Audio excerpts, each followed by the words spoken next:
खरी खरी सुना दी मैंने ज़ेबू को, खौफज़दा हो गई थी वो।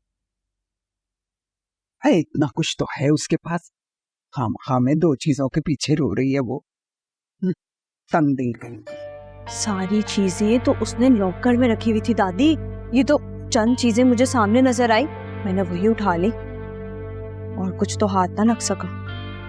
भाई उसके पास कोई सबूत थोड़ी है कि चोरी हमने की है? दो ही तो चीजें थी। ज़ेबू को इन छोटी छोटी चीजों की परवाह नहीं करनी चाहिए। इतना तो पैसा है उसके मियाँ के पास, भाई उसे पैसा लेके और जेवर बनवा लेगी। उसका शौहर तो दीवाना हुआ है ज़ेबू के इश्क में। अब हर किसी का शौहर आरे जैसा थोड़ी होता है। मेरी तो हसरत ही रह गई है कि अच्छा शौहर मिलता। बस कर दे, चुप कर जा, बट बोलती रहती है। वैसे ज़ेबू के घर जाने का कुछ तो फायदा हुआ ना, वरना यार ये इसके चंद हजार रुपए कब तक गुजारा करते हैं हम इसमें। रहने दे, बस चुप कर जा, मैं हूं ना, मैं संभाल लूंगी। खाला इस बात को रहने दे, चीज इतनी भी कीमती नहीं थी। लेकिन खाला मैंने किसी का क्या गलत किया है?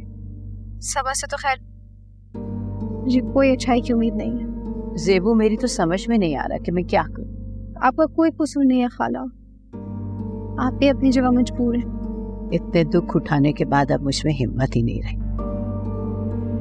सबा किसी तरह मानने को तैयार नहीं है कि उसने चोरी की। वो कभी नहीं मानेगी खाला, गलती मेरी है, मुझे कभी भी उसे अपने घर में नहीं बिठाना चाहिए था। वो और उसकी चालाक दादी पता नहीं क्या करती फिरती है। बावजूद कोशिश के मैं उन्हें इस घर से निकाल नहीं पाई। पता नहीं किन लोगों में फंस गई हूँ। सबा ने तो मेरे जेवर भी चुरा लिए थे, मगर मैं कुछ नहीं कर सकी। क्या करूँ, सब बर्दाश्त कर रही हूँ, कोई चारा नहीं है। सबा कभी नहीं बदल सकती खाला। मुझे दुख इस बात का है कि आप उसके साथ गुजारा करने पर मजबूर हैं। बस बुढ़ापा और मजबूरी, बर्दाश्त करना पड़ता है सब कुछ।